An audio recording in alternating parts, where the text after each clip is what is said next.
শুধু তাই নয়, বুখারী শরীফের বর্ণনায় আল্লাহর নবী বলেছেন, আনা খাতামান নাবিয়্যিন লা নাবিয়্যা বা'দি, আমি তোমাদের মধ্যে সর্বশেষ নবী।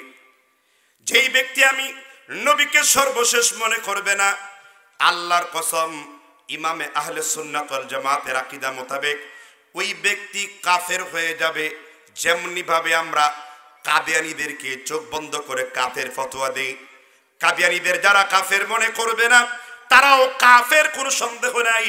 কারণ মির্জা গোলাম আহমদ কাদিয়ানী তিনি ছিলেন কাফের, কারণ তিনি তার কিতাব বেলায়াতের মধ্যে আলোচনা করেছেন তিনি নাকি এই জামানার মাহদি, তিনি নাকি এই জামানার আল্লাহর নবী, তিনি আহমদ, তার নাম নাকি কোরআনে আছে।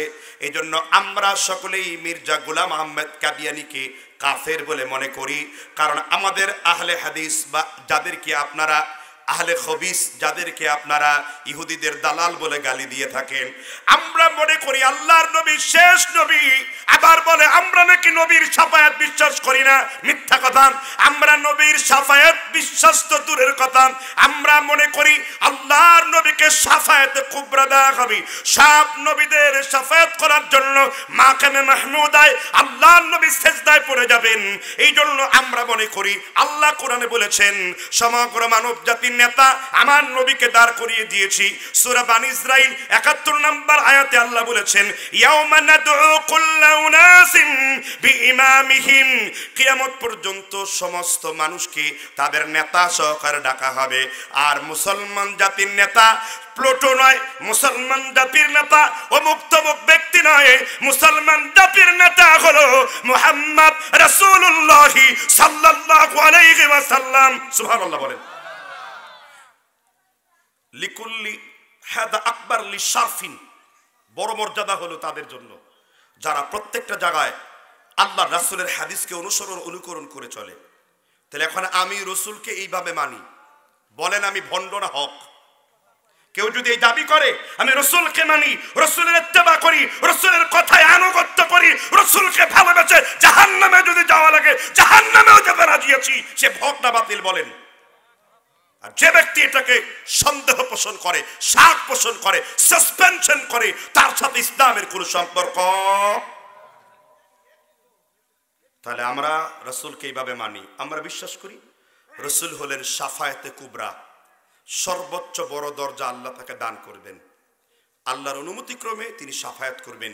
ফাকাদ আউজাবু, ইমাম ইবনে হাজার ফাতহুল বারি কিতাবুল ইতিসামের মধ্যে আলোচনা করেছেন, যখন রসুল কারোর জন্য সুপারিশ করবে তার জন্য জান্নাত ওয়াজিব হয়ে যাবে। ভাই এটা কি বাতিলের আকীদা না হকের আকীদা? তাহলে আপনি মসজিদের মিম্বারে যে বললেন আমরা ইহুদিদের দালাল, আপনি যে মসজিদের মিম্বারে বলে জনগণকে খেপিয়ে দিলেন, আপনি মিথ্যাবাদী হলেন, আপনার সিদ্ধান্ত আল্লাহর উপরে। তারপরে বলছি আপনি আল্লাহর কালামে হাত দিয়ে বলবেন, যদি আপনি সত্য কথা বলেন আপনার স্ত্রী থাকবে কিনা, আপনি এই চ্যালেঞ্জে আসতে পারবেন না, কখনো সম্ভব না। আমাদের আকীদা হলো এরকম, যারা রসুলের রিসালাতের সানে একটা চুল পরিমাণ, বিন্দু পরিমাণ সন্দেহ করবে, সে তো কাফের হবেই, আর বউ পর্যন্ত তালাক হয়ে যাবে। ক্লিয়ার নান ক্লিয়ার?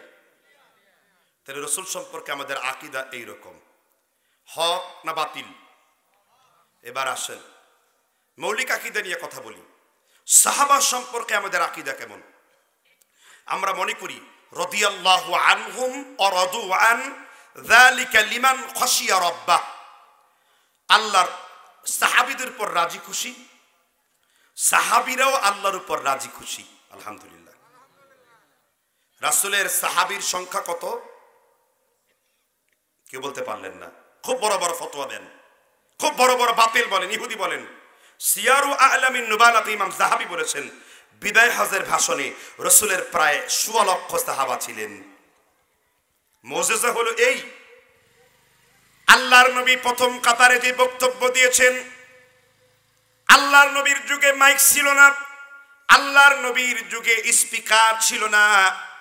ইমাম ইবনুল কাইয়িম জাওজি রাহমাতুল্লাহ আলাইহি, আমাদের সালাফিদের বড় একজন আলেম, তিনি দলিল উল্লেখ করেছেন, আল্লাহর হাবিব প্রথম কাতারের সাহাবা যেই শব্দে আল্লাহর নবীর কথাগুলো শুনতে পেয়েছিল, শেষ কাতারের সাহাবার কান পর্যন্ত একই রকম আওয়াজে, কোনো লাইট ক্যামেরা, কোনো ভিডিও ধারণ ছাড়া আল্লাহ তাআলার নবীর কথাগুলো কোনো রকমের বৈদ্যুতিক যন্ত্র ছাড়া মৌজেজা স্বরূপ আল্লাহর নবীর কথাগুলোকে সোয়া লক্ষ সাহাবীদের কান পর্যন্ত আল্লাহ পৌঁছে দিয়েছেন। ইবনুল কাইয়্যিম উল্লেখ করেছেন, প্রথম কাতারের সাহাবী যেই শব্দে আল্লাহর নবীর কথাগুলো শুনতে পেয়েছে, শেষ কাতারের সাহাবী একই শব্দ শুনতে পেয়েছে। আর আমার নবী মুসনাদে আবু ইয়ালা, মুসনাদে শাফিঈ, মুসনাদে মুহাম্মদ, মুসনাদে আবি হানিফা, আল্লাহর নবীর হাদিস উল্লেখ করা আছে। আল্লাহর হাবিব বলেছেন, লা তাসুব্বু আসহাবি, তোমরা আমার সাহাবীদেরকে গালি দিও না। যে ব্যক্তি আমার একজন সাহাবীকে গালি দেয়, লবণ যেমন পানির মধ্যে শুকিয়ে যায়, কিয়ামতের দিন আমার আল্লাহ তাআলা তাকে এইভাবে শুকিয়ে দেবেন। ওয়ালা আদলুন ওয়ালা সারফুন, তার ফরজ নফল কোনো কিছু আল্লাহ কবুল করবেন না। তাহলে সাহাবীদেরকে আমরা এইরকম মনে করি, অর্থাৎ আল্লাহর নবীকে যে ঈমানের সাথে দেখেছে, আল্লাহর নবীর ফতোয়া এনেছে, ঈমান এনেছে, তারা সকলেই সাহাবী। তাদের জন্য আল্লাহ তাআলা জান্নাতকে ওয়াজিব করে দেবেন। সকল সাহাবীরা জান্নাতি, এটা সাহাবী সম্পর্কে আমাদের আকীদা। এবার আপনি বলেন, এটাকে বাতিল হওয়ার আলামত না হক হওয়ার আলামত? আপনারা সাহাবীদের কি মনে করেন? কি জান্নাতি কয়জন? সকল সকল সাহাবী। সাহাবী যে রাসূলের সঙ্গে থাকতেন, ঈমান এনেছেন, দেখেছেন, একবার হলেও দেখছেন, সে জান্নাতি। সুবহানাল্লাহ। তবে এটা কিভাবে দেখতে হবে? সরাসরি চোখ দিয়ে দেখতে হবে। ফিল মানামে, স্বপ্ন দিয়ে দেখলে হবে না। ক্লিয়ার না? ক্লিয়ার কথাটা কি বুঝতে পারছেন আমার? তাহলে এই আকীদা যে আমি পোষণ করলাম, এতে এটা কি আমার মনে হয় আমি বাতিল আকীদার লোক? তারপরেও যদি আপনারা আমার কাফের ইহুদি মনে করেন, আমি আবার কালেমা সাক্ষ্য দিলাম, আশহাদু আল্লা ইলাহা ইল্লাল্লাহ ওয়া আশহাদু আন্না মুহাম্মাদান আবদুহু ওয়া রাসূলুহু আমানতু বিল্লাহি ওয়া মালাইকা ওয়া কুতুবিহি ওয়া রাসূলিহি ওয়াল ইয়াউমিল আখির কদরি খাইরিহি। সন্দেহ আছে আর? কিন্তু আপনারা তো আমাদের প্রতি মিথ্যাচার করেন। আল্লাহ তাআলা আপনাদের হেদায়েত দান করুক। এরপরও যদি বাহাসের চুলকানি থাকে আপনাদের, আপনারা ডেট দিন, স্টেপ থাকবে সামনে, আমি প্রস্তুত আছি বসার জন্য। ডাকবেন, আমি আসবো দিনের জন্য। কথাকে বুঝতে পারছেন কিনা? কিন্তু আপনি মিথ্যা কথা বলবেন না। আমি যদি একজন হিন্দুর বিরুদ্ধেও কথা বলি, আমি কথাটা সত্য বলতে হবে, না হলে একজন কাফেরের বিরুদ্ধে মিথ্যা কথার জন্য মিথ্যুক হিসেবে সাব্যস্ত হব। আমি যার বিরুদ্ধে কথা বলি, কথাটা হতে হবে প্রমাণ ভিত্তিক, দলিল ভিত্তিক। অসত্য কথা বললে এটা গুনার কাজ, ঠিক না ঠিক? রাসূল বলেন, মান সালিমাল মুসলিমুন মিন লিসানিহি ওয়া ইয়াদিহি, প্রকৃত মুসলমান সেই ব্যক্তি যার হাত এবং জবান দ্বারা আরেকজন মুসলমান নিরাপত্তার মধ্যে থাকে। তাহলে আপনি যে হাত এবং জবান দ্বারা আরেকজন মুসলমানকে কষ্ট দিচ্ছেন, অথচ সে কিবলায় নামাজ পড়ে, 5 ওয়াক্ত নামাজ পড়ে, রোজা রাখে, হজ করে, যাকাত দেয়, কবিরা গুনাহকে কবিরা গুনাহ মনে করে, হারামকে হারাম মনে করে, হালালকে হালাল মনে করে, আল্লাহকে মানে, কিবলাকে মানে, তাকে যে আপনি ইহুদি বলছেন, তাকে যে আপনি নাজায়েজ কথা বলছেন, এটাকে মুমিনের পরিচয় দিলেন না জালেমের পরিচয় দিলেন? ক্লিয়ার না? ক্লিয়ার? তাদের বিরুদ্ধে আমাদের কোনো অভিযোগ নেই। আমাদের অভিযোগগুলো যে দেওয়া হয়েছে, আমি কেবল তার তরফ থেকে উত্তর দিতে আসছি। ক্লিয়ার? তাহলে সাহাবীদের সম্পর্কে আমাদের, আচ্ছা আপনারা নাকি ওলিদের কারামত মানেন না, এই মিথ্যা কথা বলছে কি আপনারে? মিশকাতুল মাসাবিতে অধ্যায় আছে, কারামতে আউলিয়া হাক্কুন, ওলিদের কারামত সত্য। কিরকম? রাসূলের গোলামের নাম কি? এ ওয়াজ তো কোনোদিন শুনেন নাই, খালি কোত্থেকে আওয়াজ মাহফিল শুনেন, কেচ্ছা কাহিনী।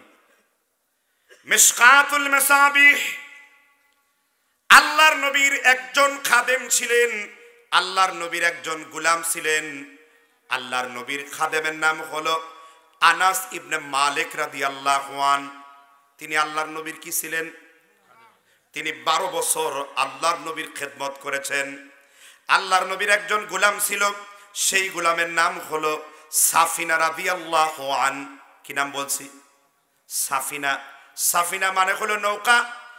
ইসলামের প্রচারের জন্য মাগরিবের দেশে গেলেন। মাগরিব বলা হয় মরক্কো, ওই সমস্ত দেশগুলাতে। আফ্রিকায় যখন ঢুকলেন, রাস্তার মাঝখানে একটা সিংহ এসে পথকে রোধ করে দেওয়ার চেষ্টা করলে সাফিনা রাদিয়াল্লাহু আন তিনি বললেন, আমাদের পথ রোধ করো না, আমরা কোনো সাধারণ ব্যক্তি নই, আমি হলাম আল্লাহর নবী জনাবে মুহাম্মদ রাসূলুল্লাহ, তার একজন গোলাম। আমি তার খেদমতে ব্যস্ত থাকি। আমি আল্লাহর হাবিবের গোলাম বলছি তুমি রাস্তা পরিষ্কার করে দাও। ওই মুহূর্তে সিংহটা সিংহর জায়গায় নাই, সিংহটা মানুষের কণ্ঠ অনুকরণ করে বলল তুমি আল্লাহর হাবিবের গোলাম আর আমি এই বনের রাজা। আমি তোমার গ্যারান্টি দিলাম, আমি তোমার লাইফিরিটি নিলাম, এই জমিন দিয়ে তুমি চলার সময় এই জঙ্গলের কোনো প্রাণ তোমাকে ডিস্টার্ব করবে না। আমি তোমার জন্য রাস্তা পরিষ্কার করে দিলাম, কারণ তুমি আমার হাবিব মুহাম্মদ রাসূলুল্লাহর গোলাম। হুজুর মিথ্যা কথা না? মিশকাতুল মাসাবি কারামতে আউলিয়া 5090 নম্বর হাদিস খুলে দেখুন। সনদ হাসান লি গায়রিহি। ইমাম শওকানি সহিহ বলেছেন, ইমাম কামিল সহিহ বলেছেন, ইমাম ইবনুল বার সহিহ বলেছেন, ইমাম ইয়াহইয়া ইবনে মাইন সহিহ বলেছেন, ইমাম যাহাবি মিজানুল ইতিদালে সহিহ বলেছেন। কথা ক্লিয়ার না? ক্লিয়ার। আমরা কারামতে বিশ্বাস করি, কিন্তু কারামতের নাম দিয়া পীরের ঠ্যাং চুমু দেওয়া, পীরের গুপ্তাঙ্গে চুমাচুমি করা, মামুর ভিতর জিনিসটা আছে, জিনিস যা যা ঝুলতে আছে, মাজারে সেজদা করা, মাজারে ওরস করা, পীরের কেবলায় সেজদা করা, এটা বরদাস্ত করি না। এটা শিরক, এটা শিরক পূজারি, খাত পূজারির আকীদা, মুসলমানদের আকীদা নয়। বুঝলেন তো? এবার আমরা 150 কিলোমিটারে বল মারি, 130-32 না, 150 প্লাস। কেন? শিরিক সম্পর্কে আমাদের আকীদা ক্লিয়ার। আমাদের কোনো ব্যক্তি শিরিক করে না, শিরিকের ধারা কাছে যায় না। যে করে এটা তাদের ব্যক্তিগত কথা। এখন আপনাদের হানাফি মাযহাব বলছে দাড়ি কাটতে, কেউ যদি কাটে এটা হানাফি মাযহাবের দোষ? কথা বলেন না কেন? ওটা ব্যক্তির দোষ। ইসলাম কি বলছে তাকে বেনামাজি হতে? বেনামাজি হলে ওর ব্যক্তি দোষ, ইসলাম থাকবেই। আর কিছু হোক না থাক, হোক না হোক, এদেশে কি থাকবে? ইসলাম থাকবেই। ইসলাম ছিল, ইসলাম আছে মাবিন ইলা ইয়াউমিল কিয়ামা। ইন্নাল ইসলাম বাদাআ গরীবান ওয়া সায়াউদু কামা বাদাআ গরীবান হাত্তা ইয়ারুজ ইলা জুহরিহা। আল্লাহর হাবিব বলেছেন ইসলামের সূচনা হয়েছিল অল্প সংখ্যক লোক দ্বারা, ইসলাম টিকেও থাকবে অল্প সংখ্যক লোক দ্বারা।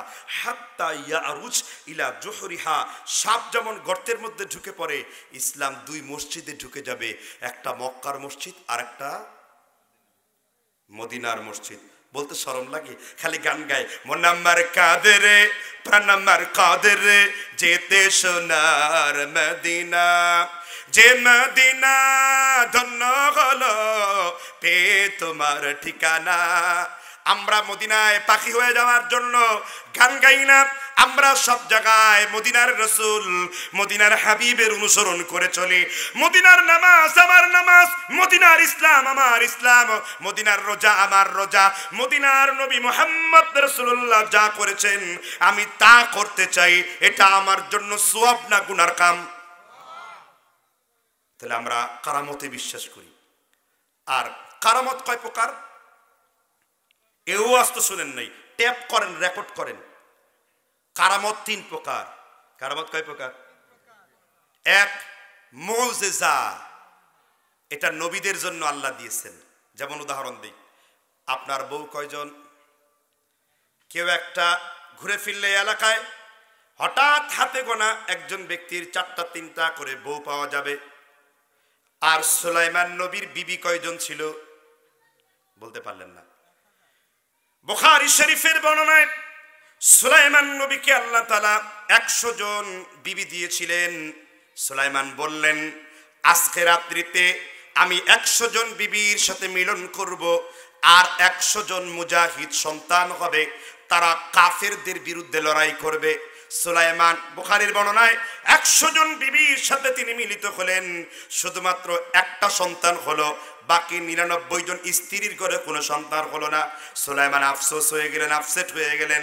জিবরিল ওহী এসে বললেন আল্লাহর নবী সুলাইমান, আপনি এই ওয়াদা করার পূর্বে বিসমিল্লাহ, আপনি ওয়াদা করার পূর্বে ইনশাআল্লাহ শব্দ যোগ করেন নাই। যদি আপনি ইনশাআল্লাহ শব্দ যোগ করে জনগণের সামনে কথা বলতেন, তাহলে 100 জন বিবির ঘরে 100 জন সন্তান হতো। আল্লাহ আলোচনা করেছেন ওয়ালাকাদ ফাতান্না আলকাইনা, ওয়ালাকাদ ফাতান্না, আল্লাহ তাআলা এই সূরা ফাতার মধ্যে আলোচনা করেছেন কুরসিয়্যু জাসাদান থুম্মা আনাব, একজন বিকলাঙ্গ সন্তান ছাড়া সুলাইমানের 99 জন স্ত্রীর ঘরে আর কোনো সন্তান আসে নাই। তার মানে এটা সুলাইমান নবীর মৌজেজা ছিল। এক রাত্রিতে 100 জন বিবি তিনি ব্যবহার করতে পারতেন, আর আপনি 4টার বেশি পারবেন না, এটার গ্যারান্টি দিয়েছেন মুহাম্মদ রাসূলুল্লাহ। এটা নবী সুলাইমানের সাথে কি খাস। এটাকে আরবিতে কি বলে? মুজিজা। এটা আরবিতে কি বলে? মুজিজা। আল্লাহর নবীকে আশরাফ আলী থানভী নাসরুদ্দিন এই কিতাবে লিখেছেন 3000 মুজিজা আল্লাহর রাসূলকে আল্লাহ দান করেছিলেন। কয় হাজার মুজিজা? এর মধ্যে একটি মুজিজা হলো আল্লাহর নবী নামাজ শুরু করার পূর্বে বলতেন ইস্তাউ, কাতার গুলাকে সোজা করো। ইস্তানা ইয়ালজাকু মানকিবাহু বিমানকিবি ওয়া সাহিবিহি কাদামাহু বিকাদামিহি, পার্শ্ববর্তী ব্যক্তির কাঁধে কাঁধে পায়ে পায়ে মিলিয়ে দাঁড়াও, কারণ আমি আল্লাহর হাবিব কাতার যদি বাঁকা থাকি, আমি আল্লাহর হাবিব সামনে দাঁড়িয়ে পেছনে দেখতে পাই। ফা ইন্নী আরাকুম মিন ওয়ারাই যাহরিহি, আপনি সামনে দাঁড়ালে পিছনে দেখেন না, আমার নবী সামনে দাঁড়ালেও পিছনে দেখতে পেতেন। সুবহানাল্লাহ বলেন।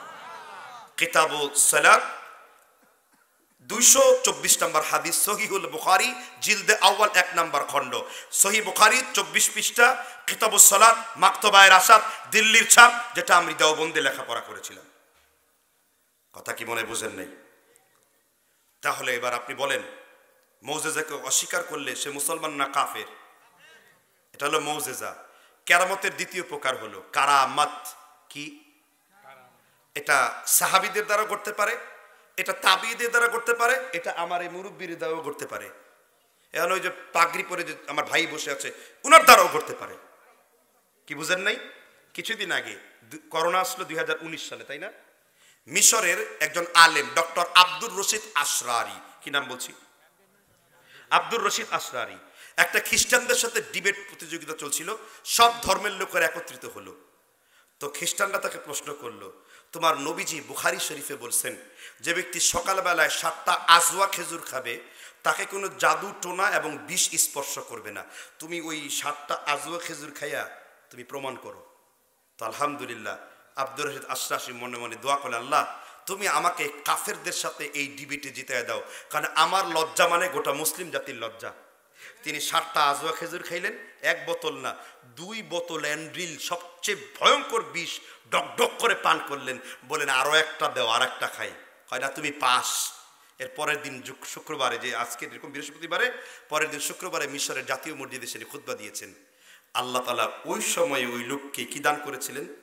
কারামত দান করেছিলেন। এবার তিনি বললেন, ঠিক আছে এবার যিশুর নামে বিষ খাইয়া দেখাও, তোমার যিশু যে হক। এখন খ্রিস্টানরা খাইতে পারে না। এখন খ্রিস্টানরা কি?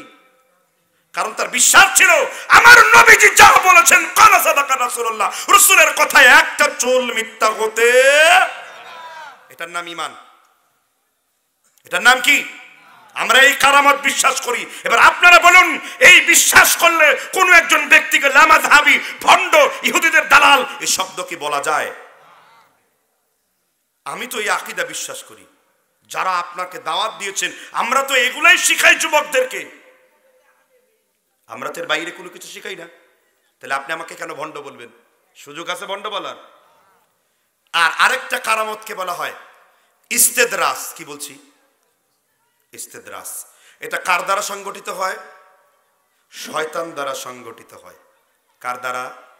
কারামত 3টা, মুজিজা আর কারামত, এটা হয় নবী আর ওলি। আর ইস্তেদরাস হলো শয়তান দ্বারা সংগঠিত হয়। কার দ্বারা? যেমন অনেকে ব্ল্যাক ম্যাজিক দেখায়, জাদু দেখায়, শূন্যের মধ্যে কোরআন ঘুরাইতে পারে, শূন্যের মধ্যে টুপি ঘুরাইতে পারে, আছে না না এরকম লোক? এটা হলো ইস্তেদরাস। এটা কার দ্বারা সংগঠিত? শয়তান দ্বারা সংগঠিত হয়। এটা হলো কারামতের সংজ্ঞা। তাহলে আমরা কারামতে আউলিয়ায়ে হাক্কুন, ওলিদের কারামত সত্য, এটা মানি না মানি না? আমার আহলে হাদিসের সকল ইমামগণ মানেন। এখন এটাকে কি বাতিল বলবেন না হক বলবেন? আচ্ছা, এবার আসেন তৃতীয় চ্যাপ্টারের মধ্যে আসি। আমরা কবিরা গুনাহকে কবিরা গুনাহ মনে করি। কোন গুনাহকে? আচ্ছা, কবিরা গুনাহ কি? বড় গুনাহ। এই বড় গুনাহ নিয়ে কোনো মুসলমানদের মধ্যে ইখতিলাফ নাই। বড় গুনার সংখ্যা কয়টি তা তো বলতে পারলেন না। বলতে পারবেন কিভাবে? সারাদিন তো কবিরা গুনার মধ্যে ডুব দিয়েই থাকেন। কবিরা গুনাহ ধর্মের নাম আপনাদের। হাঁটতে কবিরা গুনাহ, চলতে কবিরা গুনাহ, বাড়িতে কবিরা গুনাহ, রাস্তায় কবিরা গুনাহ, রাষ্ট্রে কবিরা গুনাহ, দোকানে কবিরা গুনাহ, 3.5 হাত বডির মধ্যে কবিরা গুনাহ।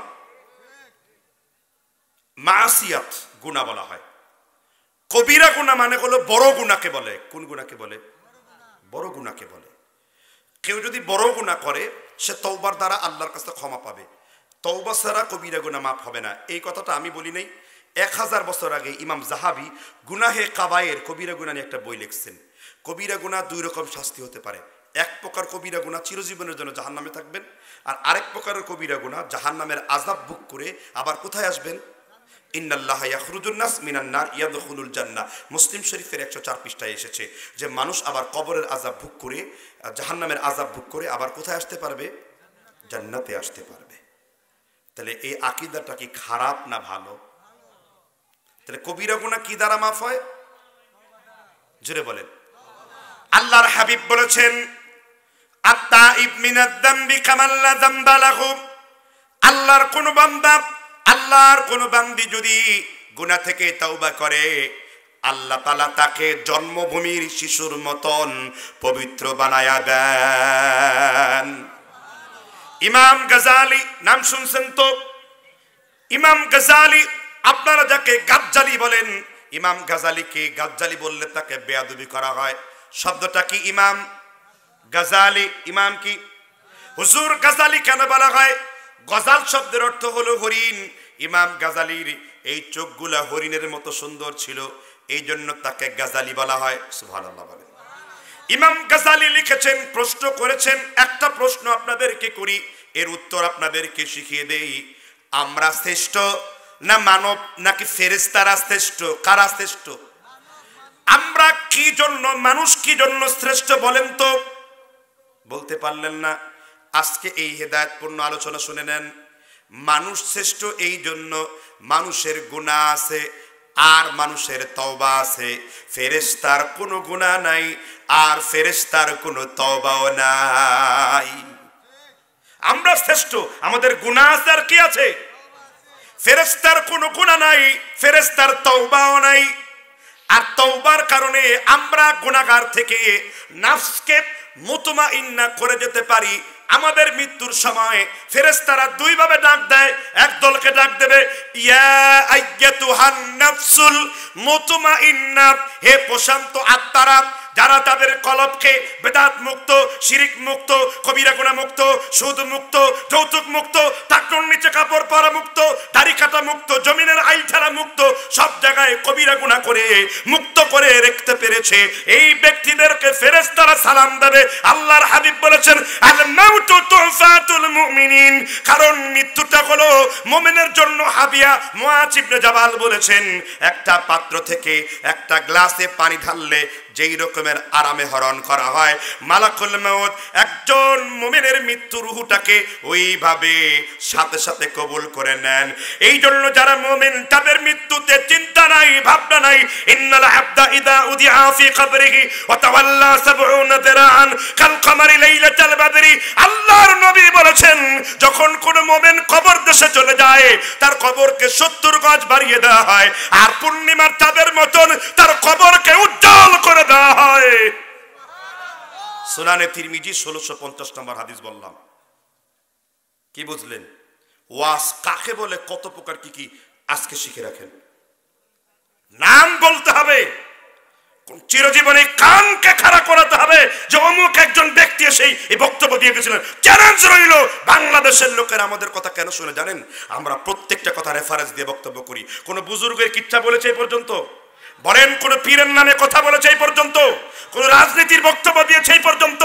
আমার জবানটা আল্লাহ এবং তার রাসূলের কথার জন্য ওয়াকফ করেছি। এসব নাপাক কথা বলে জবানটা নাপাক করব না, ঠিক না ঠিক? হৃদয়ে যতক্ষণ থাকবে আল্লাহর কথা, রাসূলের কথা, সাহাবীর কথা, ইমামদের বরত্বের কথা বলে যাব। এটা আমার ইসলাম আমাকে শিখিয়েছে। আপনাদের খুব বিরক্ত লাগছে কথা শুনতে? তাহলে কোরআন সুন্নাহর মজলিসে নড়াচড়া করা যাবে না, কথা বলা যাবে না, হাঁটা চলাফেরা করা যাবে না। এটা নেহায়াত বেয়াদবি। কেননা আপনি শয়তানের কুতকুত খেয়ে সীমানার বাইরে চলে গেলে আল্লাহ অসন্তুষ্ট হবেন। শয়তান তো এমনি এমনি গুতায় পিছন থেকে, জানেন না?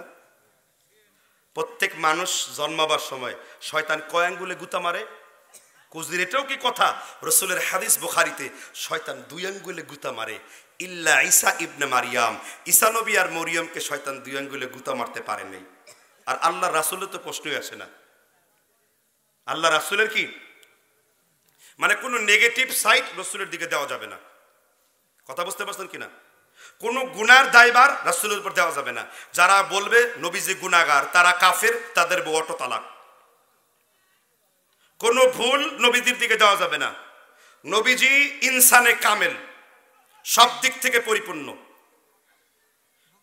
সব কিছু থেকে তিনি পরিপূর্ণ, সব কিছু থেকে আল্লাহ তাকে পরিপূর্ণতা দান করেছে। সুবহানাল্লাহ বলবেন না?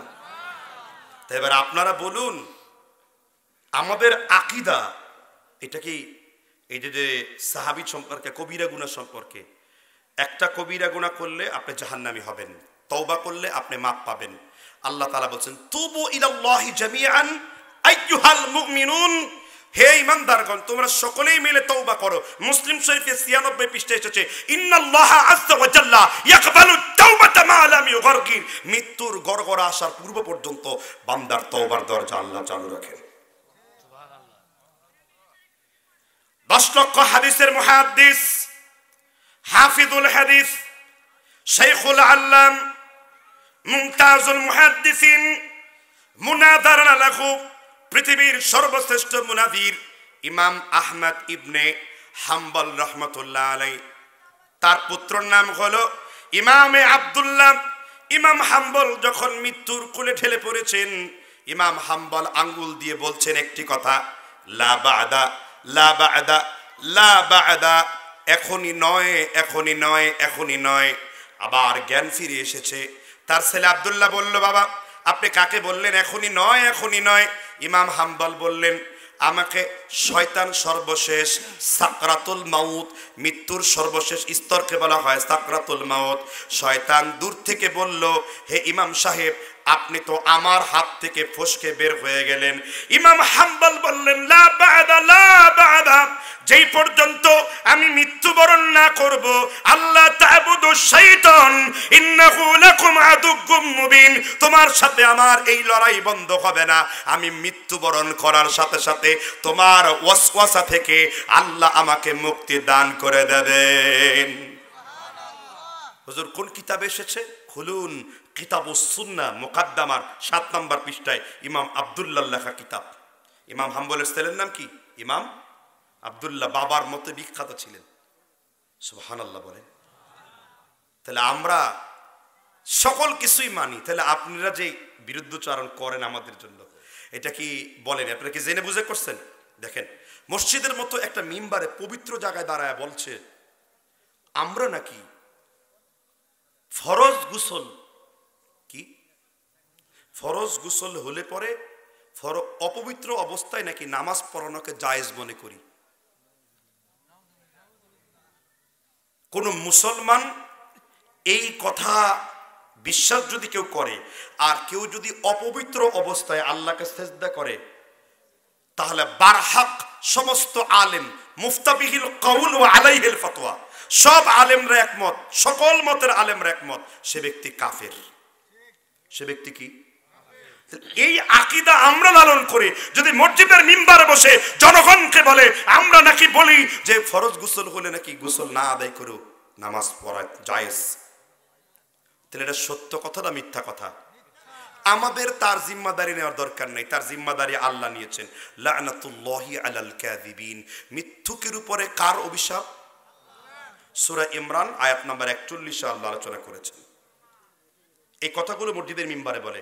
তার এই কথাগুলো শুনে, তার এই জাহালাত দেখে, তার এই মূর্খতা দেখে আমার মনে হয়েছে সেই হাদিসটি আল্লাহর নবী বলেছেন সাইয়াকুনু ফি আখিরিজ জামানে দাজ্জালুন ওয়া কাযাবুন, কিয়ামতের পূর্বে এমন কিছু মিথ্যুক ব্যক্তি মসজিদের মিম্বারে বসে এমন এমন কথা বলবে, বিমা লাম তাসমাউ আনতুম ওয়ালা আবাউকুম, তুমিও কোনোদিন শুনো নাই, তোমার বাপ দাদারাও শুনে নাই।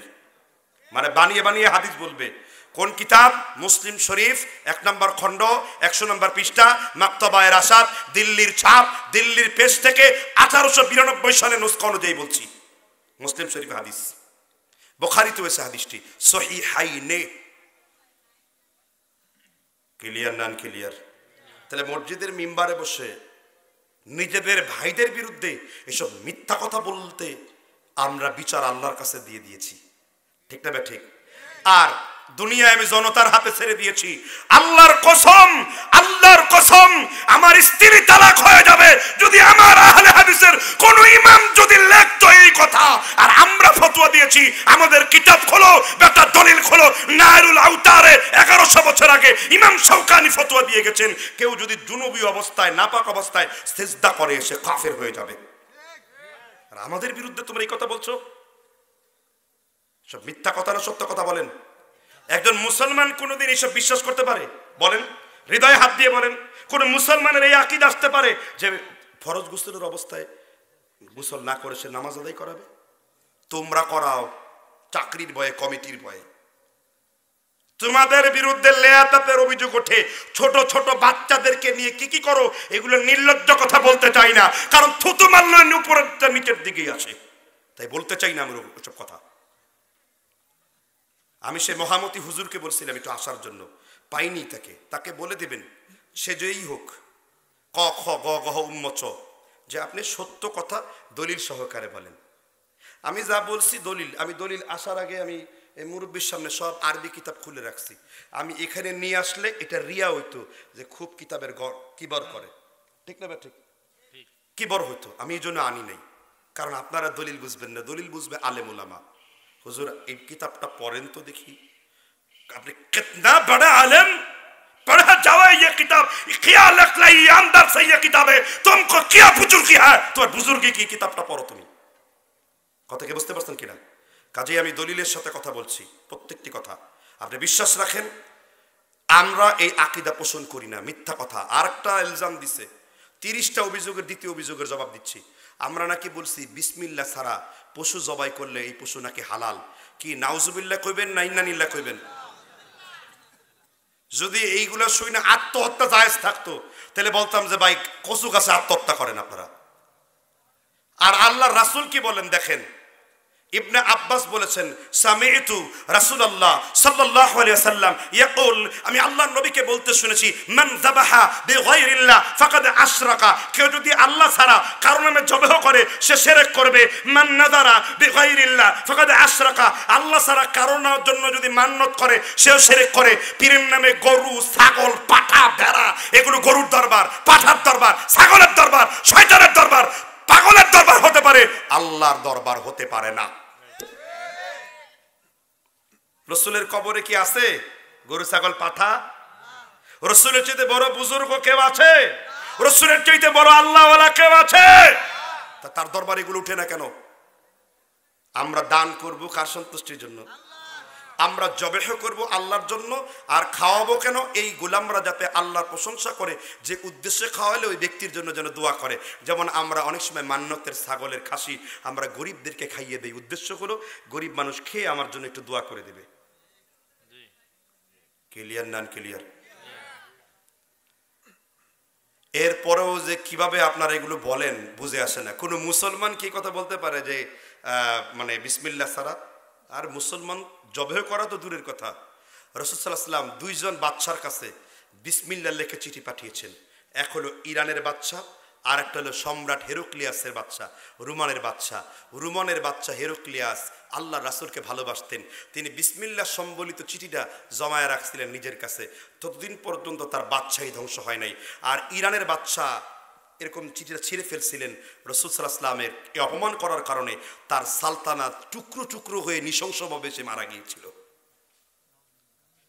তাব্বাত ইয়াদা আবি লাহাবিউ, ওই হাত দিয়ে রসুলকে উটের উঝুরি মারছে আবু লাহাব, ঠিক না ঠিক? তাকে ভয়ঙ্কর পানি কামড়ে দিয়েছে, আর তার বাড়িতে পায়খানা বানানো হয়েছে। কিয়ামত তক হাজিরা তার বাড়িতে পায়খানা করবে, লাঞ্ছনা রসুলকে অপমান করার কারণে। সুতরাং যারা রসুলের হাদিস মেনে আমল করে, সকল মুসলমান একমত যে বিসমিল্লাহি আল্লাহু আকবার বলে জবাই করতে হবে। সকল মুসলমান, শিয়ারাও একমত।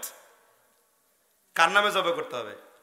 এমনকি ইহুদিরাও যে জবাই করে সেখানেও তাদের নামে আল্লাহর নাম নেয়। বুঝতে পারছেন কিনা? হিব্রু ভাষা আল্লাহর নামে জবাই করে। খ্রিস্টানরাও কার নামে জবাই করে? পথভ্রষ্টরা যিশুর নামে করে। কিন্তু যারা ওই যুগের ভালো খ্রিস্টান ছিল তারা বিসমিল্লাহি বলতো, মানে আল্লাহর নামে শুরু করতো। ঠিক না? ঠিক। তাহলে বিসমিল্লাহি আল্লাহু আকবার ছাড়া জবেহ হালাল। আমাদের ফতোয়া হলো বেনামাজি যদি কোনো পশু বিসমিল্লাহ বলেও আল্লাহু আকবার বলে জবে করে তবুও খাওয়া হারাম আমাদের ইমামদের মতে। আমরা এত কঠোর, আর আমাদেরকে যদি এইসব চাপায় দেন তাহলে কি ভালো লাগে বলেন? আমাদের ইমাম আস্তালি আল উসাইমিনের ফতোয়া হলো কোন বেনামাজি যদি তোমাকে দাওয়াত দেয় আর সে বিসমিল্লাহ বলে জবে করলো খাওয়া যাবে না। আমরা এই ফতোয়া দেই তাহকিক, পরহেজগারি, বুজুর্গের জন্য, লজ্জার জন্য, যেন ওই ভাই শরম পেয়ে মসজিদের দিকে নামাজ পড়ার অভ্যাস করে। সুবহানাল্লাহ বলবেন না? তাহলে এই ফতোয়াগুলো কি সঠিক না বেঠিক? ঠিক। এবার আসুন আমাদের আর কিছু আমলের জবাব আমরা দিচ্ছি। কয়ারা মসজিদের মধ্যে ফিতনা করে, মসজিদের মধ্যে আমিন বলে, আমিন বলে মসজিদ নষ্ট করে, নাপাক করে। আমি বলছি যারা আস্তে আমিন বলেছেন তারাও আল্লাহর নবীর একটা হাদিসের আমল করেছে, আর যারা জোরে আমিন বলেছে তারা আল্লাহর নবীর একটা হাদিসের আমল করেছে।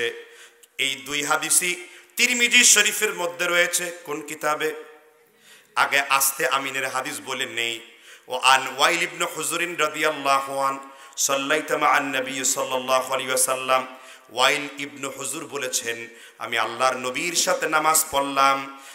খাফাদা বিহা সাউতাহু গুফিরা লাহু মা তাকাদ্দামা মিন যামবিহি। যে ব্যক্তি আমিনের শব্দটা আস্তে পড়বে তার পেছনের গুনাহগুলা আল্লাহ ক্ষমা করে দিবেন। এর একটা হাদিস পরেই আল্লাহর নবী বলেছেন, একই সাহাবা ওয়াইল ইবনে হুজুর বলেছেন আল্লাহর নবীর সাথে নামাজ পড়লাম, রাফা বিহা সাউতাহু গুফিরা লাহু মা তাকাদ্দামা মিন যামবিহি। যে ব্যক্তি ইমামের পিছনে জোরে আমিন বলবে আল্লাহ তাআলা তার পিছনের সমগ্র গুনাহগুলা ক্ষমা করে দিবেন। দুই হাদিস কোন কিতাবে আছে? তিরমিজি শরীফে আছে। কিন্তু তিরমিজির এই দুই হাদিসে মারামারি আছে, ইহুদি খ্রিস্টান বলা আছে। আপনি বলছেন কেন তাহলে? কোন বেয়াদবি? এই লাইসেন্স আপনাকে কে দিয়েছে? আমার সরকার, সংবিধানে লেখা আছে। ধর্ম মন্ত্রণালয়ে পড়ো না তো মামলা দিয়ে ঢুকায় দেবো। আমাদেরকে তো চেনো না। ধর্ম মন্ত্রণালয়ে বলা হয়েছে একজন ব্যক্তি একটা আমল করলে ভিন্ন কোনো মতের আমলের লোকদেরকে কটাক্ষ করা যাবে না। আমরা কটাক্ষ করি নাই। যারা আস্তে আমিন বলে তাদের বিরুদ্ধে বলি নাই যে আপনার নামাজ হবে না, তাদের বিরুদ্ধে বলি নাই যে আপনার সুন্নত মতে পড়ে নাই। আমরা বলছি এটা একটা হাদিসে উনি আমল করে, আর জোরে যারা বলে তারাও আর একটা হাদিসে আমল করে। তাহলে আপনি তাদের কেন কাফের ফতোয়া দিচ্ছেন? আপনি কেন তাদের বিরুদ্ধে কথাবার্তা বলছেন? কথা বুঝছেন কি বুঝেন নাই? তাহলে এটা কি হাদিসের বাইরে না হাদিসের ভেতরে? এইবার কোনটা বেশি সহি এটা বুঝার জন্য পিছনে মূর্খ মুসল্লিদেরকে বললেন না, একটু আমাদের সাথে টেলিফোন দিয়েন, বসতে চাইলে আমি বসতে রাজি আছি। সাধারণ মানুষ কি বুঝবে? হ্যাঁ, তিরমিজির এইখানে ব্যাখ্যা কি? এখন যদি আমি সাধারণ সামনে বাইরে তাকরিবুত তাহজিব, মিজানুল ইতিদাল, তাহজিবুল কামাল, আসমাউল মুদাল্লিসিন, আপনি যে বলছেন মসজিদে বকবক করছেন, আপনিও তো দেখেন নাই, চোখেও দেখেন এই কিতাব। আপনার কি করতে হবে? ওই আপনার বড় হুজুরকে টেলিফোন দিয়ে আনতে হবে। তা আমাদের বড় হুজুরদের উপর ছেড়ে দেন। কিন্তু যদি আপনার গবেষণা সঠিক হয় এই ইস্তিহাদের জন্য আপনি 2 গুণ সওয়াব পাবেন। আমার গবেষণা যদি সঠিক না হয় আমি অর্ধেক সওয়াব পাবো, কারণ এটা একটা ইস্তিহাদ। এটা একটা কি? ইমাম মালিক জোরে আমিনের দলিল নিয়েছেন, ইমাম আবু হানিফা তিরমিজির আস্তে আমিনের দলিল নিয়েছেন। এটা ইস্তিহাদ। হুকুম কি? মুস্তাহাব, ফরজ না, ওয়াজিব না, সুন্নত না, নফল, মুস্তাহাব। এটা নিয়ে আপনি আরেক ভাইকে বলছেন ভাই ইহুদিদের দালাল। দেখেন ঝগড়া কোথায় আছে। আমার কথা কি বুঝেন নাই মুরব্বীরা? তাহলে আমরা কেনই বা এটাকে শরীয়তে বলা হয় গুলু করা, লা তাগুলু ফিদ্দিন। তোমরা ধর্মের মধ্যে কি করো না? বাড়াবাড়ি করো না। তাহলে আমাদের এই জোরে আমিন বলার দলিল পাইছেন তো? আবার বলে আপনারা নামাজের মধ্যে রাফাইদান করেন, মনে মনে মনে মনে করেন কেন? এবার প্রশ্ন করি, ইমাম শাফি মুসলমান না বেঈমান? জোরে বলেন। যারা আওয়াজ দেয় মুখে গজব পড়বে কিন্তু। মুসলমান না বেঈমান বলেন? ইমাম হাম্বল মুসলমান না বেঈমান? ইমাম শাফিঈ, ইমাম মালিক মুসলমান না বেঈমান? এই তিনজন ইমাম রুকুতে যাওয়ার আগে রুকু থেকে ওঠার পরে রাফাইদান করছেন। আর ইমাম আবু হানিফা রহমতুল্লাহ আলাই তিনি রাফাইদান করেন নাই। কারণ কি? তিনি ইমাম আবু হানিফার উস্তাদের নাম কি কেউ বলতে পারবেন? তাহলে আপনি কেমন আবু হানিফাকে মানেন? কেমন মানেন? আমি আহলে হাদিস হয়ে ইমাম আবু হানিফার উস্তাদের নাম জানি, আপনি হানাফি হয়ে ইমাম আবু হানিফাকে চিনেন না। জানেন ইমাম আবু হানিফাকে? আমার পূর্বে আমার ছোট ভাই বক্তব্য দিয়ে গেছে, যাই নাই? ইমাম আবু হানিফার উস্তাদের নাম হলো, আমার কাছ থেকে শুনেন, মুহাম্মদ ইবনে আলকামা। কি নাম বলছি? মুহাম্মদ ইবনে আলকামার উস্তাদ হলো হাম্মাদ ইবনে সুলাইমান। হাম্মাদের উস্তাদের নাম হলো মুহাম্মদ ইবনে আলকামা। মুহাম্মদ ইবনে আলকামার উস্তাদ হলো ইব্রাহিম নাখঈ। ইব্রাহিমের উস্তাদের নাম হলো আব্দুল্লাহ ইবনে মাসউদ রাদিয়াল্লাহু আনহু। ঠিক না ঠিক? তিনি মনে করেছেন আবু দাউদে একখানা হাদিস এসেছে, ইবনে মাসউদ রাদিয়াল্লাহু তাআলা আনহু তিনি নামাজের রুকুর পূর্বে রাফাইদান করতেন না। তিনি এই দলিলের উপরে মাসআলা দিয়েছেন, এই জন্য আমার হানাফি ভাইয়েরা নামাজে রাফাইদান করে না। কথা ক্লিয়ার না ক্লিয়ার? আর আমরা যারা রাফাইদান করি আমাদের কাছে ইবনে ওমরের দলিল আছে, হাত্তা লাকি আল্লাহ তাআলা, আল্লাহর সাথে মিলিত হওয়া পর্যন্ত তিনি রাফাইদান করেছেন। ইমাম বুখারী জুজউল রাফাইদানের মধ্যে সাতাশের দলিল এনেছেন। ইমাম শাফি মুসনাদে শাফির মধ্যে রাফাইদানের দলিল এনেছেন। ইমামে আবু হানিফার প্রধান ছাত্র সাহাবাইনের মধ্যে ইমাম মুহাম্মদ মুসনাদে মুহাম্মাদের মধ্যে মুওয়াত্তা মুহাম্মাদের মধ্যে রাফাইদানের দলিল এনেছেন। এখন কেউ যদি না করে তার নামাজ বাতিল বলে যে সে গুমরা এবং পথভ্রষ্ট। কথা না ক্লিয়ার না ক্লিয়ার? কিন্তু আমরা করি, আমার কাছে মনে হয় এটা করলে নেকি আছে, কারণ হাদিসে প্রমাণ আছে। আল্লামা জালালউদ্দিন সিয়ুতী রাহমাতুল্লাহ আলাইহি ৬০ জন মুতাওয়াফিরান হাদিস থেকে তিনি দলিল গ্রহণ করেছেন। শাইখুল ইসলাম আব্দুল কাদের জিলানী বড় পীর তার কিতাব গুনিয়াতুত তালিবিনের মধ্যে লিখেছেন, ইমাম ওয়ালিউল্লাহ হুজ্জাতুল্লাহিল বালিগার মধ্যে বলেছেন, যারা রাফাইদান করে না করা ব্যক্তিদের থেকে উত্তম। তাই আমরা উত্তম মনে করি। কিন্তু কেউ যদি না করে আমরা বলি না ভাই নামাজ বাতিল হয়ে গেছে। তাহলে আমি একটা হাদিস অনুযায়ী আমল করি, আপনারা তো খোঁচা লাগে কেন, কষ্ট লাগে কেন? আপনার কেন লাগে কষ্ট বলুন? বলুন হাদিসের বাইরে আপনারা সৌদি আরবে হজ করতে যান না? ভাই হজ করতে যান না আপনারা অনেকেই? কেউ রাফাইদান করতেছে, কেউ করতেছে না, কেউ আল্লাহু আকবার বলে হাতই বাঁধতেছে না, ও বাঁধেই নেই হাত। মালিকি মাযহাবের লোকেরা আল্লাহু আকবার হাত ছেড়ে দিয়েছে। ক্লিয়ার না ক্লিয়ার? কিন্তু এই ঝগড়া বাঁধানো, এইগুলোকে কেন্দ্র করে তাকে কাফের বলা, বাতিল বলা, চোর বলা, ডাকাত বলা, তাই গীবত শেখায়তে লিপ্ত হওয়া, এগুলোকে ইনসাফের পরিচয় না বেইনসাফি? কথা বলেন। আমি বলেছি আপনাদের নামাজ বাতিল, এই কথা বলেছি আমি? হ্যাঁ আমি বলেছি। রাফাইদান করার হাদিস একেবারে সহিহ, লাবানুন খালিসের মতো সহিহ। ইবনে ওমর বলেছেন হাত্তা লাকি আল্লাহ তাআলা, আল্লাহর সাথে মিলিত হওয়া পর্যন্ত রাসূলকে তিনি রাফাইদান করতে দেখছেন। আমরা ইবনে ওমরের হাদিস আমল করছি, আপনি ইবনে মাসউদের হাদিসের আমল করেছেন। দ্বন্দ্ব কোথায় বলেন? দ্বন্দ্ব কোথায়? এগুলাকে বলে ইখতিলাফ। কি বলে এগুলাকে? ইখতিলাফ, ইফতিরাক নয়। ইন্নাল্লাযীনা ফাররাকু দীনাহুম ওয়া কানু শিয়াআ লাস্তা মিনহুম ফি শাইইন। এ আকীদাগত মতপার্থক্য থেকে হয় ইফতিরাক, আমলগত মতপার্থক্য থেকে হয় ইখতিলাফ। ইখতিলাফ থাকবেই, ইখতিলাফ ইসলামের সৌন্দর্য। ইখতিলাফকে সামনে নিয়েই যখন নাস্তিকের বিরুদ্ধে হবে আমরা একমত ঘোষণা করব, যখন মাজার পিজার বিরুদ্ধে কথা হবে আমরা একমত ঘোষণা করব, যখন কাদিয়ানীর বিরুদ্ধে কথা হবে আমরা একমত ঘোষণা করব, যখন শিয়াদের বিরুদ্ধে কথা হবে আমরা একমত ঘোষণা করব, যখন নাস্তিক মুরতাদ ইসলাম শিক্ষা নিয়ে টিটকারি করবে আমরা একমত হয়ে কথা বলবো, কারণ এটা মুসলমানদের মূল কাজ। ঠিক না ঠিক? আর এই জিনিসগুলো হলো শাখাগত বিষয়। কি গত বিষয়? তাহলে আপনারা বলেন, যে যেই রকম আমল করছে তাকে সেই আমলের উপর থাকতে দিন, আপনি বাড়াবাড়ি করছেন কেন?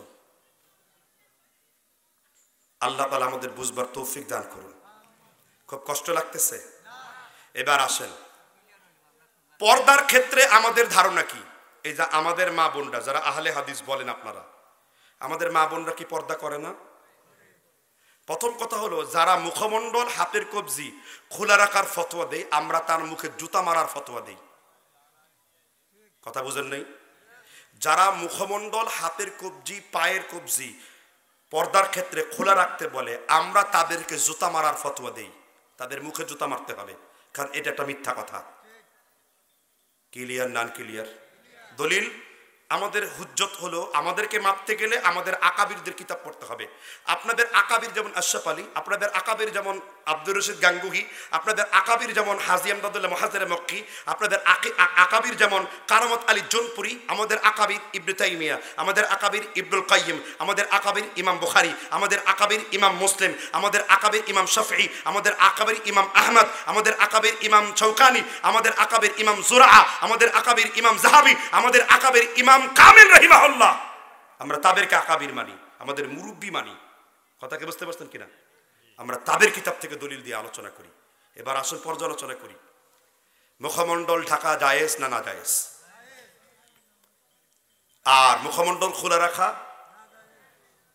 এবার তারা একটা দলিল দেয়, ইল্লামা যাহারা মিনহার ব্যাখ্যায় ইবনে আব্বাস রাদিয়াল্লাহু আনহু তিনি জি পায়ের কবজি খোলা রাখতে পারবে।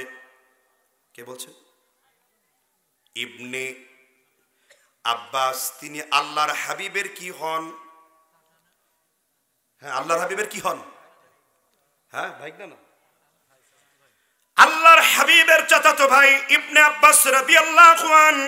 ইল্লামা যাহারা মিনহা, এটার ব্যাখ্যা আমরা তিন ভাবে উত্তর দেই। প্রথম হলো এই দলিলটি মানসুখ হয়ে গেছে। হুজুর মানসুখ আবার কাকে বলে? ইমাম হাম্বল বলেছেন, ইন্নাল আলিম ইযা লাম ইয়ারিফ সহিহা ওয়ান নাসিখা ওয়াল মানসুখা লা ইউসাম্মা আলিমা। যে আলেম হাদিসের সহিহ জয়ীফ নাসিখ মানসুখ জানে না, তোমরা তাকে আলেম বলে সম্বোধন করো না। আলেম হওয়ার জন্য মানসুখ হলো একটা বিধান এখন আছে, কিন্তু তার কিছুদিন পর বিধানটা কি হয়ে গেছে? বাতিল হয়ে গেছে। একটা সময় খ্রিস্টান ধর্ম ছিল, মুহাম্মদের দিন আসার পরে খ্রিস্টান ধর্ম মানসুখ হয়ে গেছে। একটা আয়াতের আগে ছিল, কিন্তু এই আয়াত, পর্দার আয়াত আসার আগে এই বিধানটা কি হয়ে গেছে? মানসুখ হয়ে গেছে। মূলত ইবনে আব্বাসের আয়াতটি, এই কথাটি পর্দার আয়াত অবতীর্ণ, ওয়া কুল্লি আসওয়াজিকা ওয়া বানাতিকা ওয়া নিসাইল মুমিনিনা ইদুনিনা আলাইহিন্না মিন জালাবিবিহিন্না। এই আয়াত অবতীর্ণ হওয়ার পরে আকসার মুফাসসির বলেছেন যে এই আয়াতটি মানসুখ হয়ে গেছে, রহিত হয়ে গেছে। আর আরেকটি হলো এই বর্ণনাটার মধ্যে ইস্তেরাব আছে, সনদেও আছে, মতনেও আছে, হাদিসটি সহিহ না। এক কথাতেই সব শেষ। আর মুতাওয়াসিত মধ্যমপন্থী মুতাআখিরদের মধ্যে বলছেন ইবনে আব্বাসের এই ফতোয়াটা নামাজের ক্ষেত্রে, কিসের ক্ষেত্রে? নামাজের সতরের ক্ষেত্রে মহিলারা মুখমণ্ডল, হাতের কবজি, পায়ের কবজি খোলা রাখতে পারবে, যেমন রাখেন আপনার মা বোনরা। কিন্তু সতরের ক্ষেত্রে, কিসের ক্ষেত্রে? সতরের ক্ষেত্রে, আওরাতের ক্ষেত্রে। আওরাত বলা হয় মহিলা বের হলে।